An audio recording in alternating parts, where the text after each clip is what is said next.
Assalamualaikum warahmatullahi wabarakatuh. Alhamdulillah wassalatu wassalamu ala Rasulillah. Allahumma ilman yanfa'una wanfa'na bima 'allamtana wa zid ilman wa salahan ya rabbal alamin. Allahumma as'aluka al-ilman nafi'an wa rizqan thayyiban wa 'amalan mutaqabbalan. Jamaah rahimakumullah, jamaah pengajian malam Rabu Masjid Ar-Rasyid Gayam Sukoharjo. Alhamdulillah, kita lanjutkan kembali kajian kita. Kita biasanya membahas buku Panduan Muslim, ya, sesuai dengan Al-Quran dan Sunnah. Kemarin kita sampai pembahasan tentang apa? Makanan, ya, fikih at'imah. Fikih at'imah ini sudah kita bahas. Mungkin kita singgung sedikit. Ini kebetulan halaman 339. Kemudian juga ini juga bertepatan mendekati kurban. Tapi kemarin saya dapat info sudah dibahas kurban dengan Ustaz Ja'far, ya. Sampun. Berarti tinggal tanya jawab, Pak. Tinggal ujian, ya.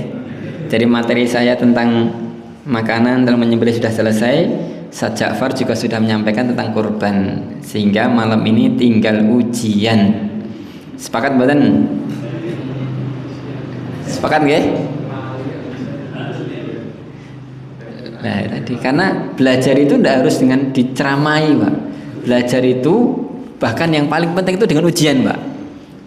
Wah, kayak mutan kalau biasanya mboten buka buku yang ajeng ujian buka buku. Leres mboten? Pinternya ini mergo-mergo apa ujian. Lah pengajian ini mboten pinter-pinter. Soalnya mboten napa? Ujian. Ya, namung napa diceramai. Karena diceramai ngantuk, rugi sing ngetokne apa? Snack. Nah, niku repot deh. Baik.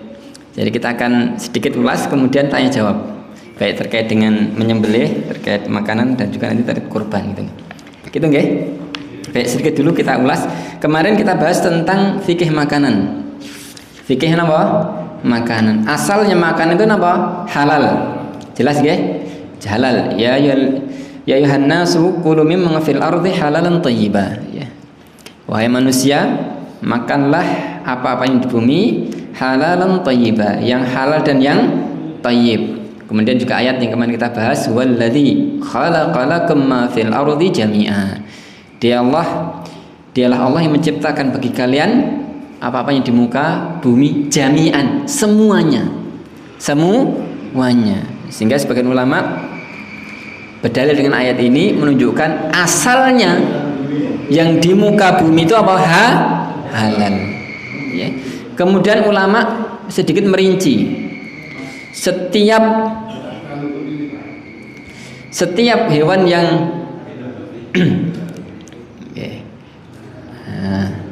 baik. Jadi kemudian ulama membuat sebuah kaidah tentang makanan, ya. Setiap makanan yang suci, yang tahir, yang tidak bermudarat maka halal. 2, suci dan tidak bermudarat. Ini telah kita bahas kemarin, ya. Sehingga kalau tidak suci, najis, misalkan air kencing, tinja dan yang lainnya, atau bermudarat, misalkan racun, khamr, termasuk rokok bermudarat mboten?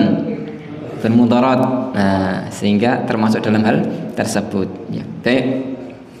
Kemudian ulama juga menjelaskan lebih rinci, ya, bahwasanya makanan asalnya terbagi menjadi 2, hewan dan tumbuhan. Tumbuhan asalnya halal semuanya, ya, kecuali yang tadi yang bermudarat. Kemudian hewan ada 2, hewan barriyah dan barriyah, hewan laut dan hewan darat, ya. Hewan laut asalnya apa? Halal, suci semuanya. Termasuk mungkin namanya agak aneh, anjing laut. Yang sebenarnya ini khilaf, ya, anjing laut. Tapi kalau dirinci nanti pembahasannya, dia masuk yang rajih termasuk halal. Berdasar keumuman hewan apa? Hewan laut itu halal. Lu kan anjing, itu namanya. Lu kan bertaring. Bertaring loh, Pak. Anjing laut bertaring badan. Bertaring. jenengan nggih bertaring. Ini telah kita bahas kemarin. Jadi yang bertaring itu kalau hewan buas, dan itu memang digunakan untuk makan gitu. Tidak setiap hewan yang punya taring itu termasuk dalam kategori buas bertaring tadi. Buas bertaring, gajah bertaring mboten? Bertaring, tapi kan bukan untuk makan. Jadi yang bertaring itu hewan buas. Sehingga ini khilaf. Sebagian ulama memang mengatakan itu apa? Haram karena memiliki sifat-sifat kayak hewan buas bertaring tadi. Tapi kalau dirinci lebih lanjut, kembali ke umumannya, selama tidak ada dalil yang kuat mengeluarkan dari kehalalan hewan laut, maka dia masih ya baqin fi hukmi aslihi. Dia tetap dalam hukum asalnya, yaitu apa? Halal. Ya, jelas ya? Baik. Kemudian hewan darat. Hewan darat juga demikian, hewan bariyah asalnya halal, kecuali yang diharamkan syariat. Telah kita bahas ada 6 macan yang diharamkan. Ada 6 macam. Kemudian mboten? Pak, jenengan Pak. Ingkang jenengan Pak monggo. Sing bajune sami kalih kula, merah jeneng nggih merah. Ada 6 ya enggak, Pak? Yang diharamkan. Babi, terus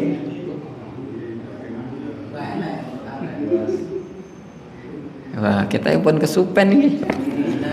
Coba Pak Joko dibaca lagi Pak. Ada 6 ya. Yang pertama dibaca halaman 138. 1. Monggo Pak, sinten mawon nonton apa? Sing keras Pak.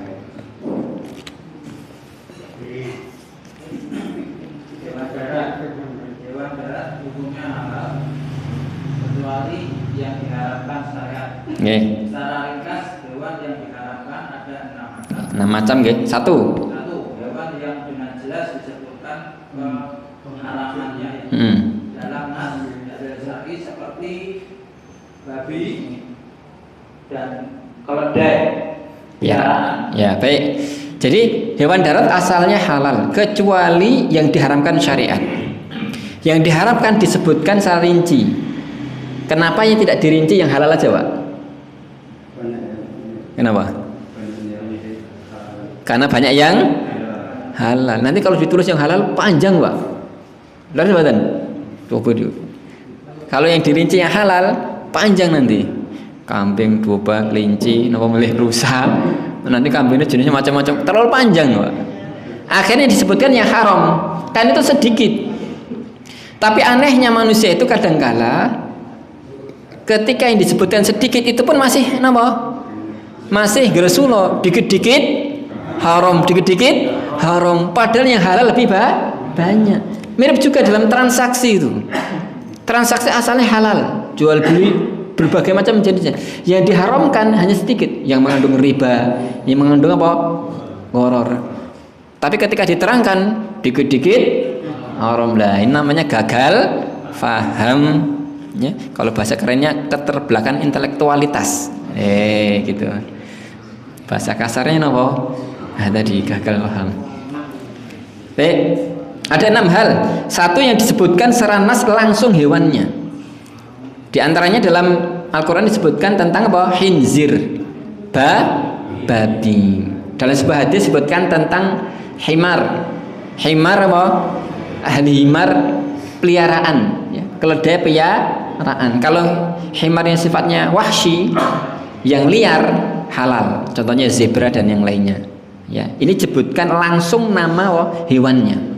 Yang kedua disebutkan sifatnya, ya, yaitu dalam sebuah hadis disebutkan setiap hewan buas yang bertaring dan burung yang bercakar. Ya, burung buas yang bercakar. Ya, tidak setiap yang bercakar. Ya. Ayam bercakar mboten? Bercakar haram mboten? Mboten. Dia bukan buas. Padahal cakar ya.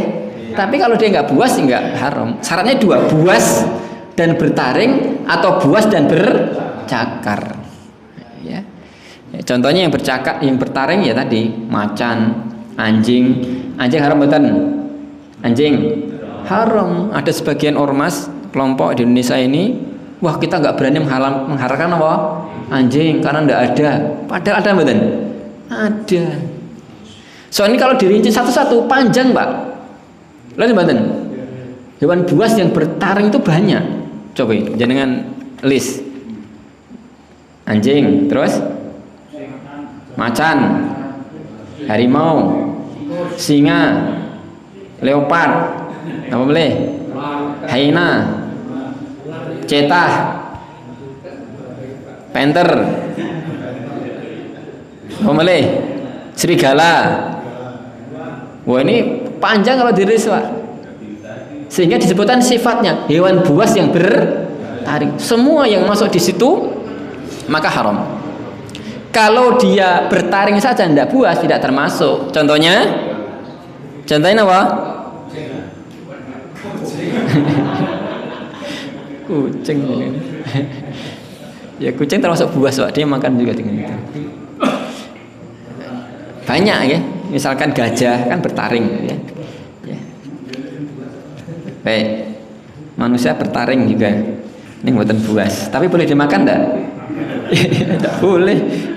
Bukan pembahasannya. Ini bahas hewan. Baik. Kemudian termasuk yang haram yang ketiga yang memakan bangkai. Makan bangkai telah kita jelas hewan nasar dan yang lainnya, hewan khabith, ular, tikus, serangga dan yang lainnya. Perkawinan hewan yang halal dimakan dan hewan yang haram. Seperti apa? Bighal. Ini peranakan keledai dengan kuda. Keledai dengan kuda. Kuda halal. Keledai piaraan haram. Ketika dia dikawinkan muncul bighal, maka haram. Ikut yang berat, ikut yang haram. Kemudian yang keenam yang diharamkan juga adalah yang haram dibunuh atau diperintahkan dibunuh. Yang haram dibunuh misalkan burung hudhud, ya burung hudhud, ada yang katakan katak juga dan yang lainnya. Kemudian yang haram ya diperintahkan dibunuh, contohnya kalajengking, tikus dan yang lainnya. Ya, itu semuanya hewan khabith. Ya. Ini termasuk hewan yang diharamkan, ada tuh 7. Kemudian setelah itu dibahas hewan laut, ini jelas.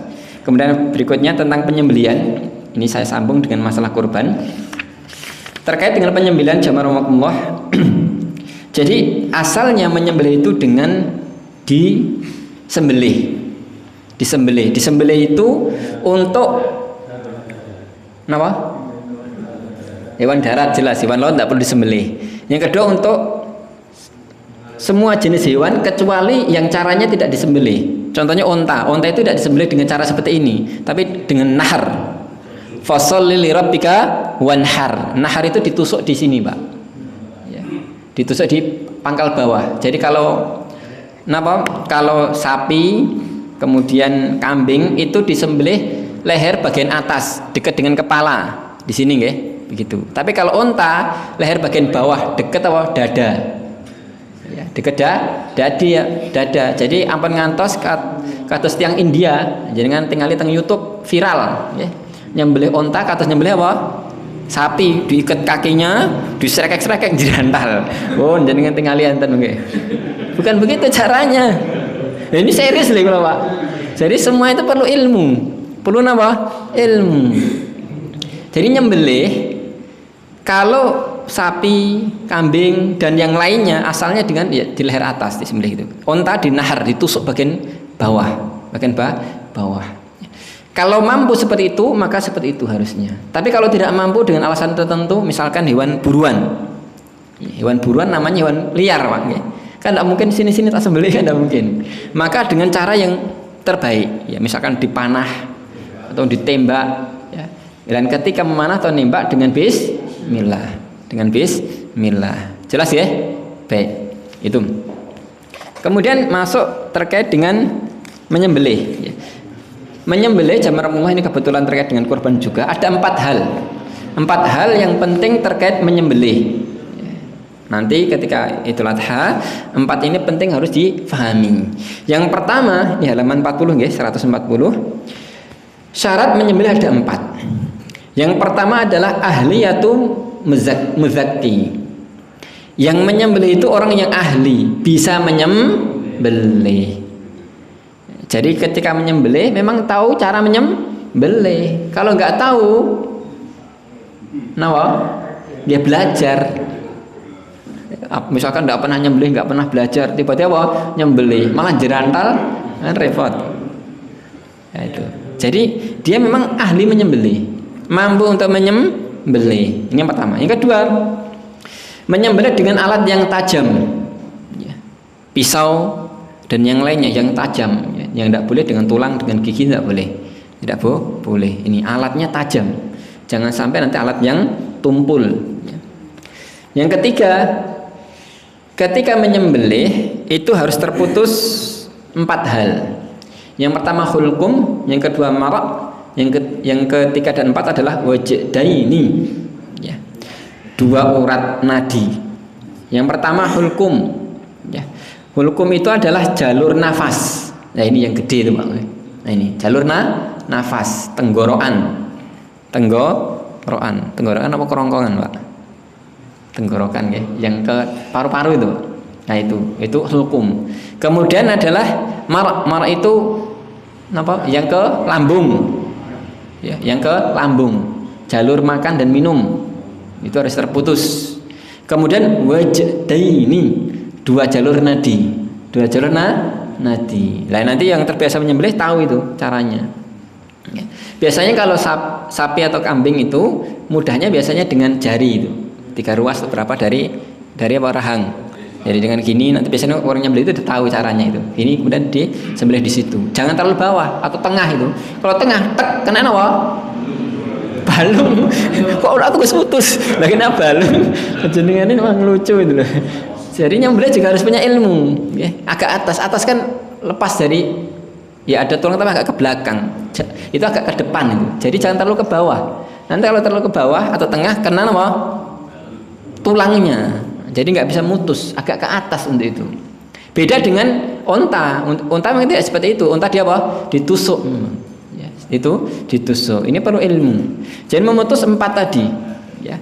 Hulkum, marak dan wadjain misalnya salah baca. Wadjain ya. 2 jalur nadi.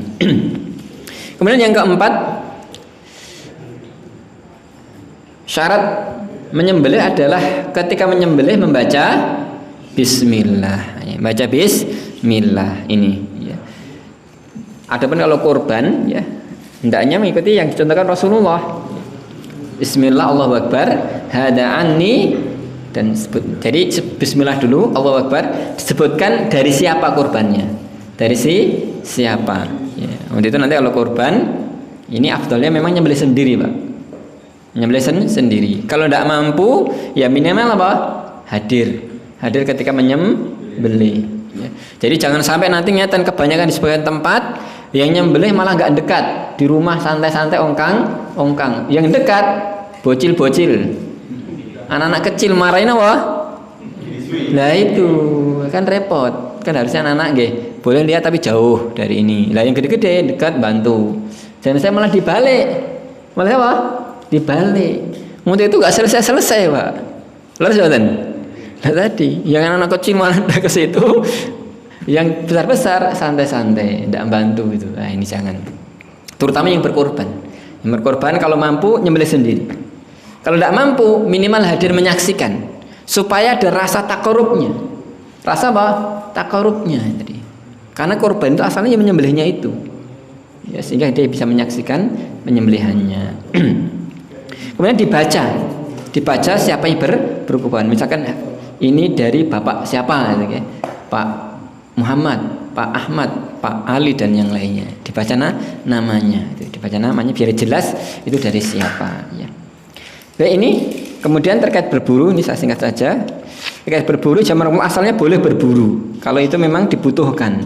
Tapi tidak boleh berburu hanya sekedar untuk apa?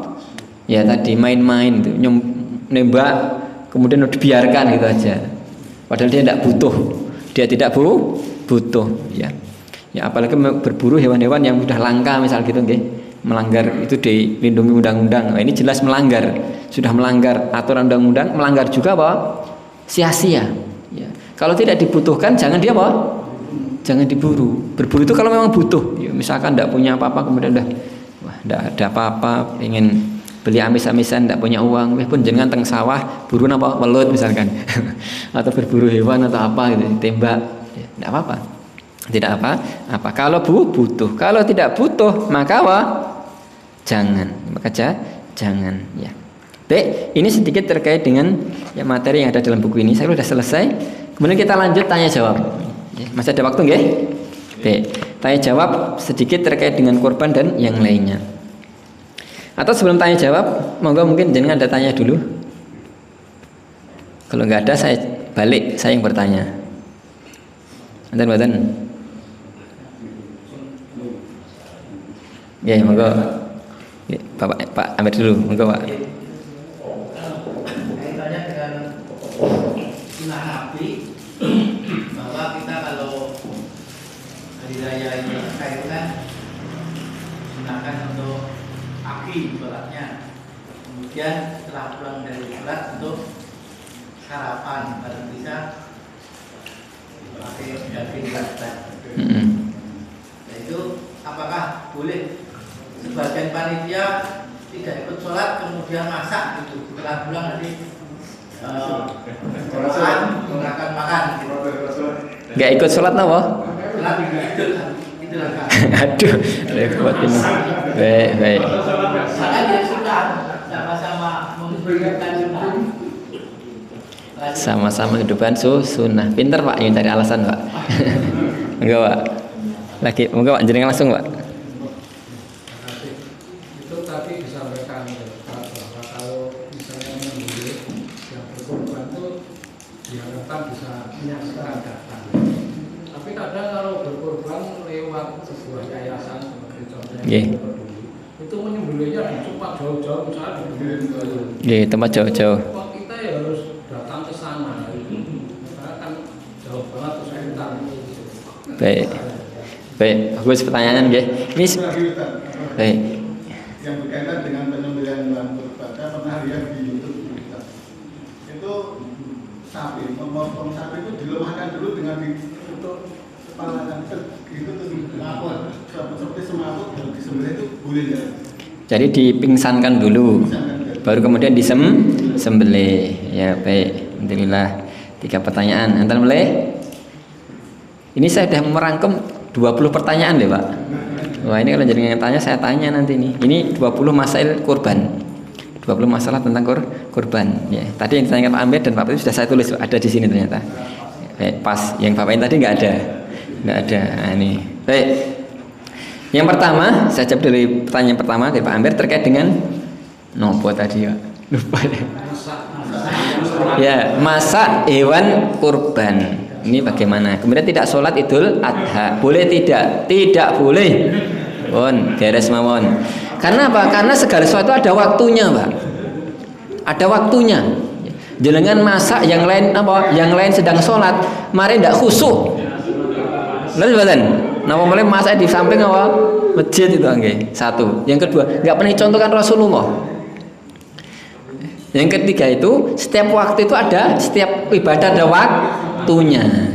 Untuk itu dalam banyak dalil disebutkan memang disegerakan dan waktunya berdekatan. Dalam surah Al-Kautsar Allah firman, "A'udzubillahi minasyaitonirrajim." Ya. In Al-Kautsar apa?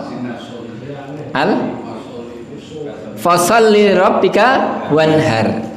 Maka hendaknya kalian sholat dan berkurban. Yang ikut belajar bahasa Arab pernah belajar ini. Wawu huruf apa? Lulus Pak. Alhamdulillah. Wawu itu huruf ataf dan menunjukkan setara, menunjukkan berbarengan. Maksudnya berbarengan itu memang beriringan. Ketika selesai sholat dilanjutkan apa? Berkurban. Jadi langsung. Jangan nunggu lama. Jangan nunggu lama. Sholat dulu baru apa? Berkurban. Buatan sarapan. Ini enggak sarapan dulu. Jadi nanti sarapannya setelah apa? Setelah ini. Nah nanti kalau saya enggak sarapan pingsan pribon, ini masalah lain. Masalah lain. Yang kedua, nanti kalau nunggu masak jadi apa kelamaan pripun? Enaknya pakai nasi bok mawon pripun? Ini masalah lain. Masalah praktis apa? Penyelenggaraan. Enten usul mulai, yen masak daging itu ribet Pak. Penake kok sayur lodeh cepet sing masak, nggih Bu? Kan lebih praktis. Ini masalah lain. Itu pembahasan tentang teknis. Yang kita bahas sekarang adalah sunnahnya itu segera sholat, segera diurusi apa? Kurban. Tidak boleh juga kemudian apa? Gara-gara masak kemudian apa? Nggak ikut sholat. Terus pertanyaannya nih, jenengan ajeng masak nopo? Punya ini belum disembelih. Lalu jawatan. Masak air loh Pak Ustaz. Masak air dapat ditinggal. Ajeng alasan apa meleh? Mboten enten. Jadi tetap sholat dulu, baru apa? Untuk itu. Baik, jelas nggih? Tapi ini ada masalah fikih sebenarnya. Masalah fikih terkait begini. Ketika sebagian daging kurban itu dimasak, kemudian nanti dimakan panitia gitu nggih. Boleh enggak sebenarnya? Khusus panitia. Khusus panitia. Asalnya enggak boleh. Kalau itu dimasak khusus hanya untuk panitia atau khusus yang menyembelih enggak boleh. Ini seolah-olah upah itu, Pak. Yang boleh itu ketika itu disembelih kemudian nanti ya silahkan semua yang hadir situ boleh makan. Ada anak-anak atau wanita yang lainnya hadir situ makan. Enggak usah dia enggak boleh. Nah, ini sedikit tapi penting, Pak. Ini masalah fikih masalahnya. Fikih yaitu adalah tidak boleh kita mengupah dari daging kurban. Ya. Jadi tukang sembelih atau yang bantu nyembelihan itu tidak boleh diupah dari daging kurban. Ya. Tapi kalau dia diupah dengan uang atau yang lainnya boleh. Ya. Untuk memastikan yang dimasak itu tidak khusus untuk yang panitia, ya, maka tidak boleh dikhususkan untuk mereka. Ya, siapapun yang hadir di situ boleh makan. Ini kalau daging kurban. Tapi kalau nanti misalkan nasi bok khusus bagi yang membantu, boleh enggak? Boleh. Sayur lodeh. Kok nggak pelit banget apa? Sayur lodeh aja dikhususkan ini. Gitu nggih? Lah kalau teng masjid mriki pripun? Terserah jenengan nggih. Selama itu tidak melisih syariat boleh. Ya, cari yang praktis yang intinya begitu. Jelas ya? Baik. Nyambung pertanyaan bapaknya tadi. Terkait dengan tadi kan sunahnya nyembelih sendiri. Lah nanti kalau misalkan itu lewat yayasan ini atau ini yang jauh-jauh, pripun mosok nggak harus hadir. Untuk itu jamaah Ramadan asalnya itu berkorban itu yang di tempatnya dia berdomisili. Ini dijelaskan para ulama. Berkorban itu di tempatnya dia berdomisili, termasuk juga dia bersedekah, zakat dan yang lainnya di tempat dia berdomisili. Begitu. Sehingga nanti dia juga bisa melihat menyembelih sendiri, bahkan memakan dari hasil kurbannya gitu. Sunnahnya seperti itu. Kecuali dalam hal khusus, misalkan ada masalah yang rojih, misalkan di suatu daerah terpelosok gitu nggih, butuh kemudian dibantu, ya enggak apa-apa dibantu di sana itu. Misalkan di tempatnya udah berlebih gitu nggih. Atau misalkan dia berkorban lebih. Berkorban misalkan 3 kambing gitu nggih. Ya, mungkin satunya di tempat domisilinya situ, satunya di tempat orang tuanya pengen berbakti, kemudian satunya disumbangkan tempat terpencil. Boleh mboten? Boleh. Ya. Itu sunnahnya seperti itu. Ya. Sehingga dia bisa hadir, bahkan bisa menyaksikan. Adapun teman-teman yang jauh tadi yang tidak, ya maka tidak perlu memaksakan hadir. Jelas ya?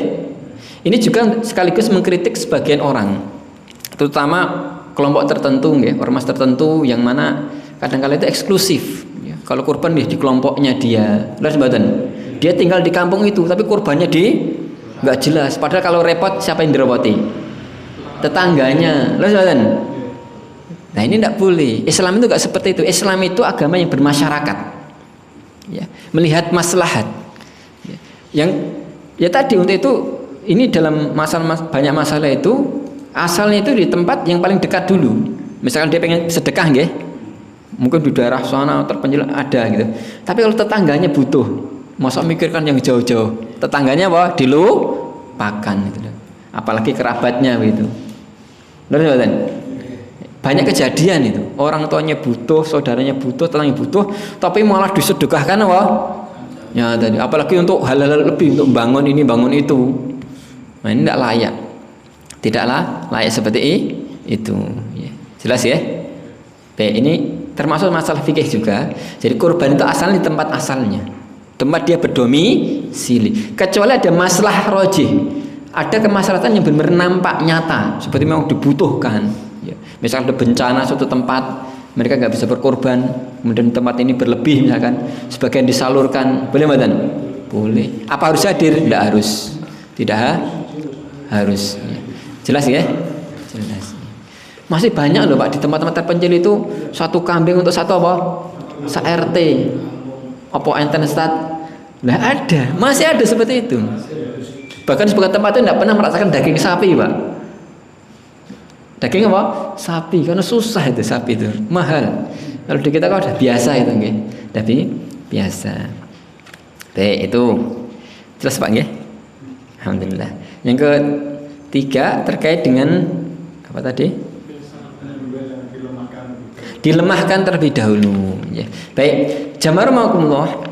Islam agama yang sempurna, termasuk juga dalam masalah menyembelih sudah diberi tuntunan yang paling bagus ya. Dalam sebuah hadis Arba'in hadis ke-17 kalau nggak salah, innallaha katabal ihsana kulli syai'. Allah tulis ihsan itu atas segala sesuatu. Kemudian disebutkan wa idza dabahta fa ahsinu dzibh.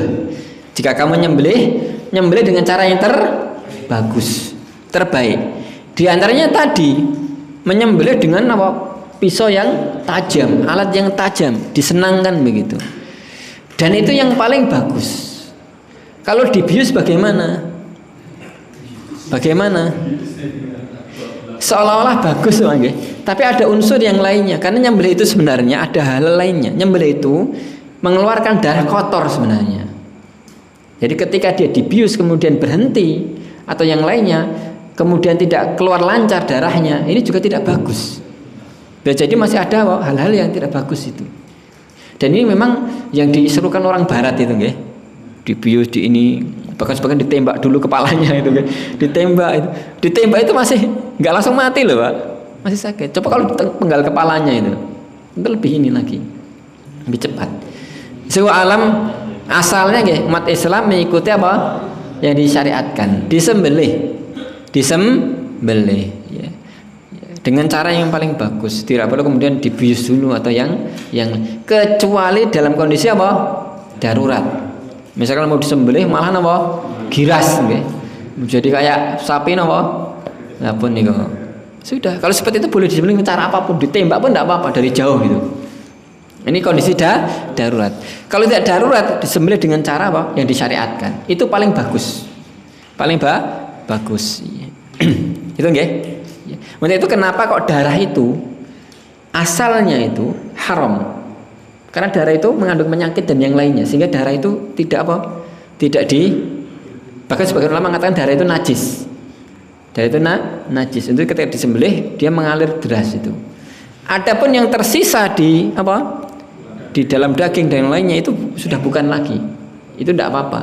Ya, tidak apa-apa ya. Darah yang mengalir itu sebagian ulama mengatakan najis ya. Dan itu bermudarat ya. Sehingga disembelih dikeluarkan ya. Dikeluarkan ya. Gitu ya. Ada lagi pertanyaan? Monggo. Kalau tidak ada saya sedikit bahas apa yang saya tulis ya. Yang pertama hukum korban ini jelas ya. Hukumnya apa?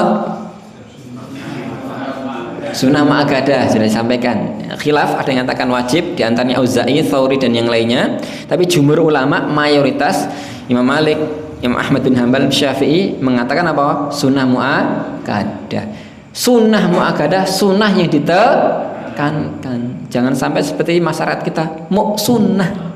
Mau apa? Sunnah. Jadi kalau dengan kata sunnah itu berarti apa? Biasa, netral gitu. Enggak. Sunnah itu dikerjakan. Apalagi sunnah mu'akkadah ditekankan. Satu. Yang kedua masalah terkait dengan hewan yang untuk kurban. Sepakat hanya 3 jenis. Apa itu? Onta, sapi, kambing. Boleh enggak kurban dengan kuda? Mahal loh Pak kuda. Sekecole. Pernah belum masakan daging kuda, sate kuda? Belum. Sami. Tidak boleh meskipun mahal Pak. Meskipun mahal ya. Kurban dengan ayam asal badan tatat duanya mau pitik pengen kurban, kancane kurban mosok nggih ora entuk. Mosok ndak boleh. Boleh mboten? Ndak boleh. Lah kalau misalkan saya punya ayam tak sembelih nanti dibagikan panitia kurban pas ini, boleh ndak? Boleh. Alhamdulillah. Lah itu solusi itu, Pak. Solusi, ndak perlu apa? Nggak ikut itulah apa? Salat tadi. Yang punya apalagi soto Pak nggih. Pun jadi soto lebih enak lagi tuh, Pak. Soto ayam gitu. Ndak apa-apa, sedekah namanya. Tapi bukan kurban. Jadi nyembelih ayam untuk diberikan panitia kurban ndak apa-apa, sedekah. Tapi bukan kurban. Kemudian ini yang lebih serius, kerbau. Kerbau. Boleh tidak kurban dengan kerbau? Boleh tidak? Boleh apa? Boleh tidak, Pak? Tadi ayam tidak boleh, kuda tidak boleh, kerbau kok boleh? Jenis sapi. Alhamdulillah itu sudah dibahas nggih. Jadi sebagian ulama mengatakan kerbau itu jenis sapi sehingga boleh. Bukan karena hewan tersendiri. Jelas ya? Baik. Kemudian bisa dijelaskan saya kira kalau kambing untuk 1 orang, sapi, onta untuk 7 orang. Arisan korban asal mboten? Arisan 20 orang arisan nanti kopiok keluar misalkan 5 orang. Boleh enggak? Arisan untuk korban. Ringkasnya boleh, Pak. Karena arisan itu hutang. Ya, arisan itu hutang. Para ulama membahas boleh tidak berhutang untuk korban. Boleh asalnya. Boleh. Yang tidak boleh kalau dia memaksakan diri tidak mampu. Misalkan tidak mampu kemudian memaksakan diri, boleh tidak? Tidak boleh. Tapi kalau dia memang mampu, pas saat itu nggak punya uang kemudian hutang untuk korban, boleh tidak? Boleh. Misalkan dia punya sawah, kebetulan panennya itu apa? Juli, padahal ini sudah apa, mau korban belum panen. Wah, enten sing dijagake. Boleh ndak? Boleh. Teng mriki pun panen dereng.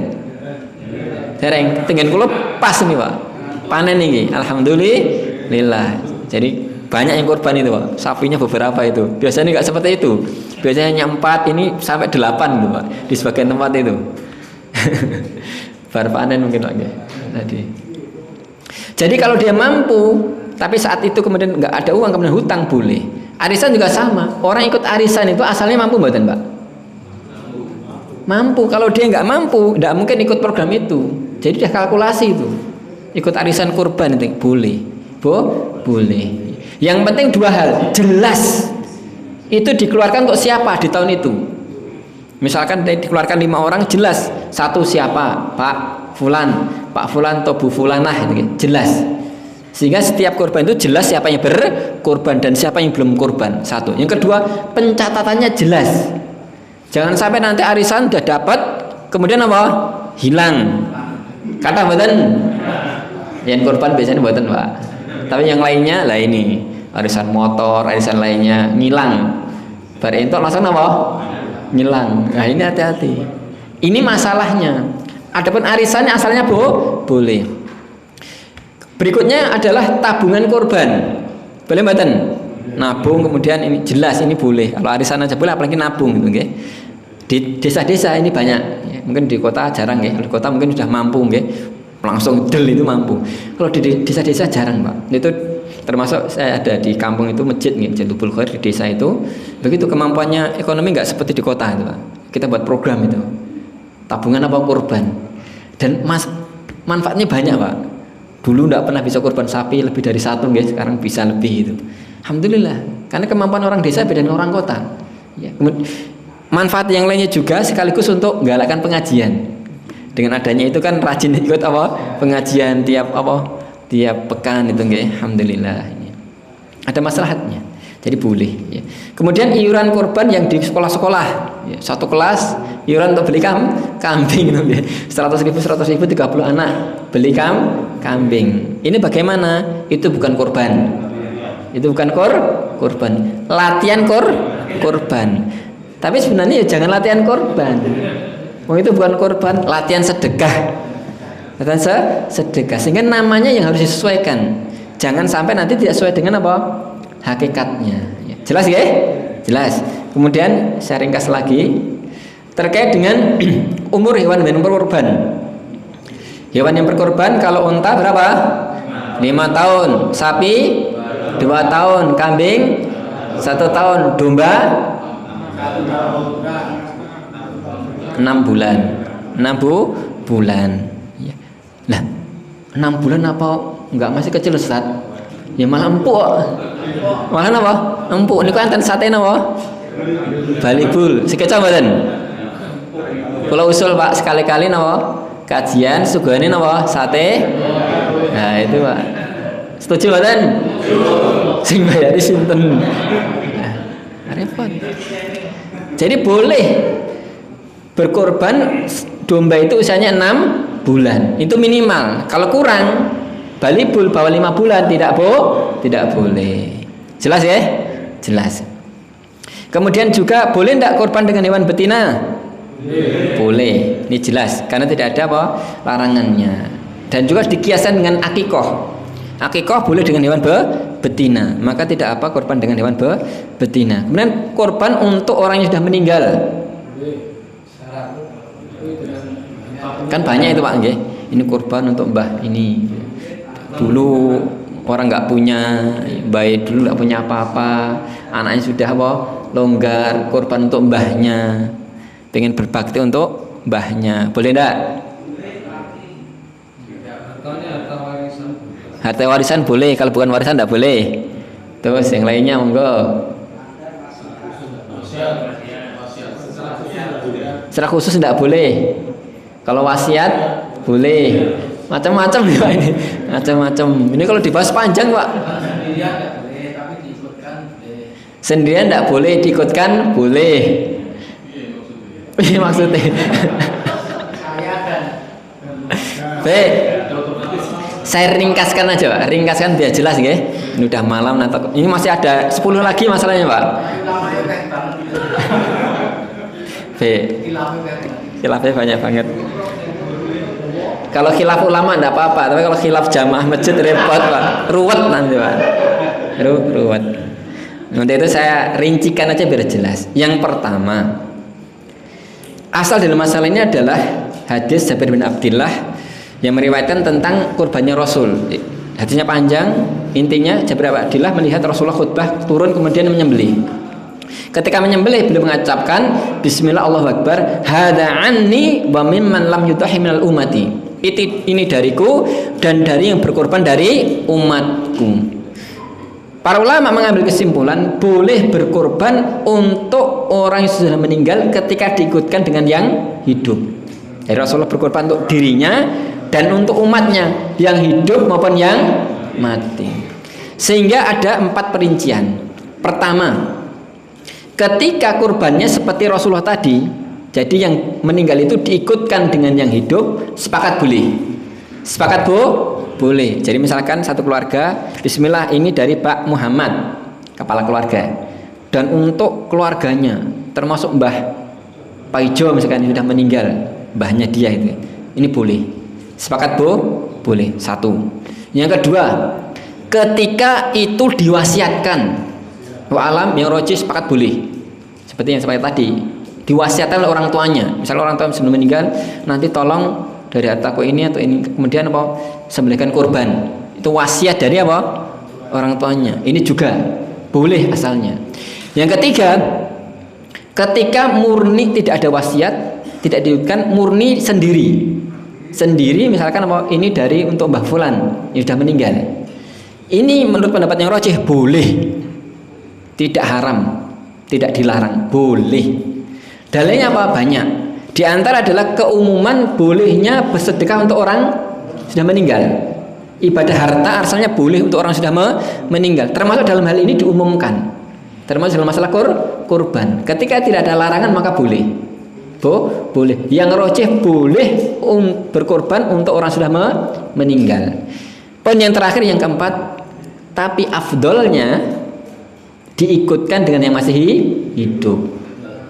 Agar sesuai dengan apa yang dicontohkan Rasulullah.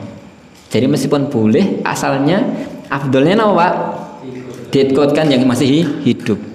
Sekaligus biar tidak terhindar dari khilaf yang sangat banyak tadi. Jelas? Pun tidak boleh ada pertanyaan lagi. Nah, ini kalau pertanyaan nanti ribet Pak di situ. Jelas nggih? 4 perincian semoga jelas. Semoga aja jelas. Berikutnya yang masalah lainnya, masih ada waktu nggih? Berapa menit? 5 menit. 10 menit. Ya, baik. Ada masalah larangan untuk yang hewan orang yang berkorban ini sudah jelas, tidak boleh motong kuku, motong apa? Motong rambut dan yang lainnya. Mulai hari kemarin atau hari ini gitu kan. Ya jelas mulai tanggal 1 Dzulhijjah. Lah nanti kalau brengosen terus kemudian ingatan pripun? Enggak apa-apa, tambah ganteng. Nanti pokoknya kalau sudah dipotong baru dipotong apa?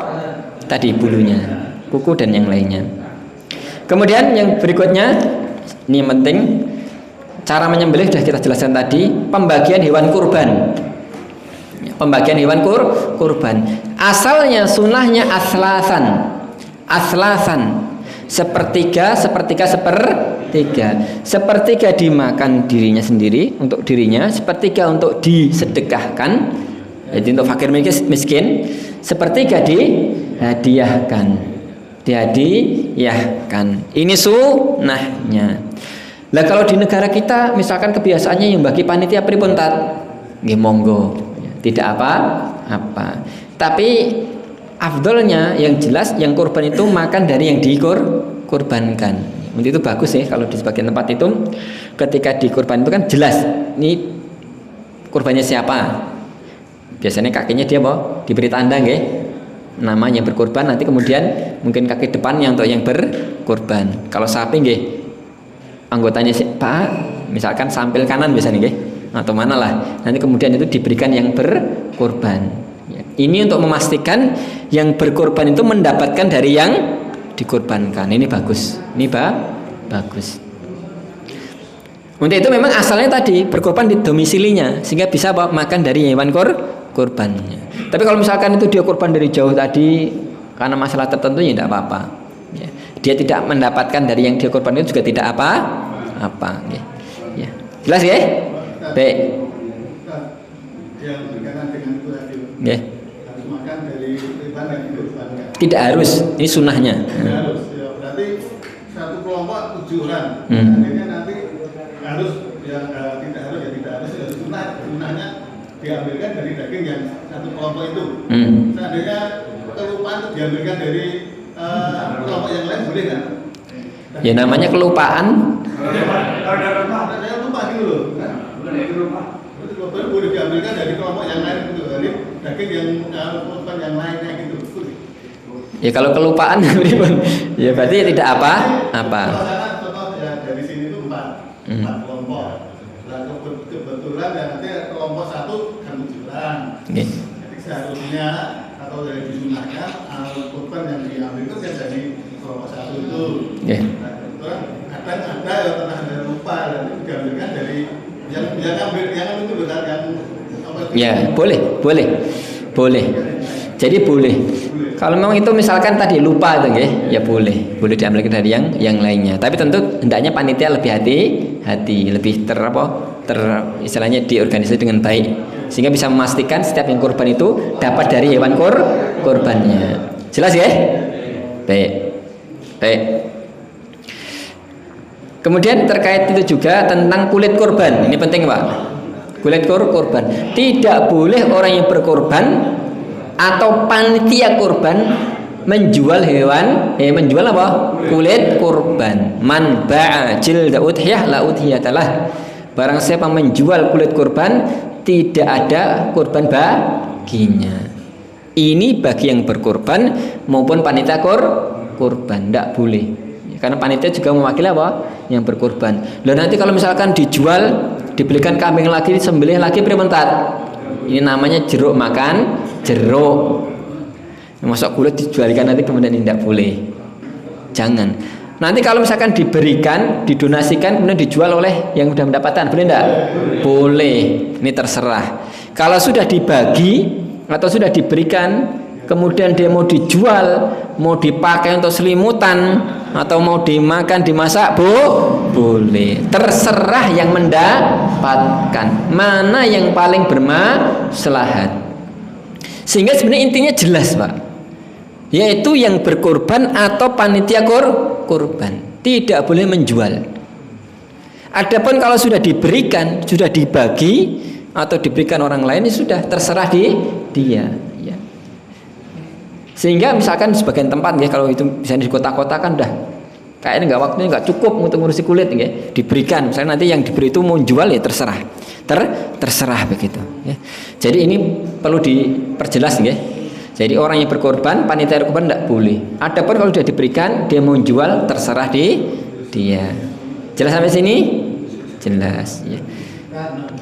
Baik, saya kira sudah selesai. Monggo, mungkin ada pertanyaan. Monggo. Itu bulu kayu nanti kalau dikasih kulit mau nggak? Deh, itu di luar rekod nanti Pak. Nah, nanti kalau saya jawab di sini terekam repot nanti. Oke, monggo.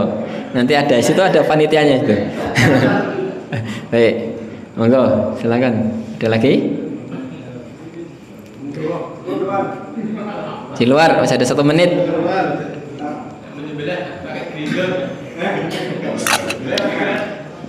Menyembelih pakai gerendo enggak boleh.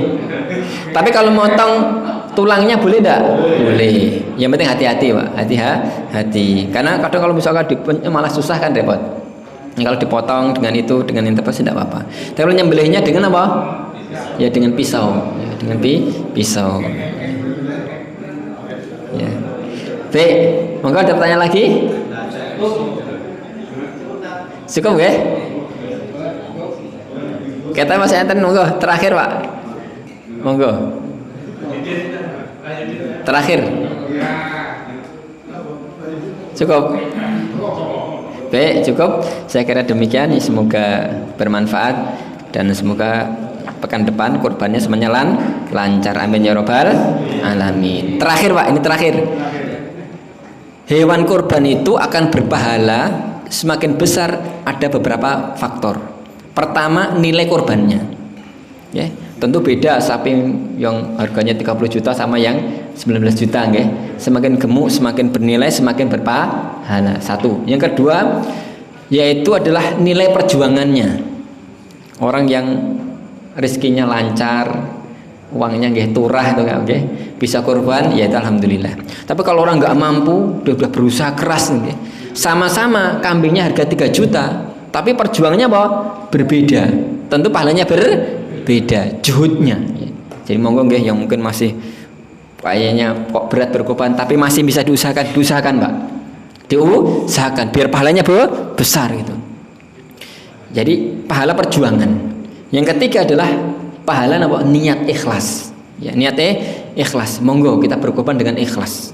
Tidak usah berbangga-bangga sapiku harganya sekian, sapimu piro, tidak perlu.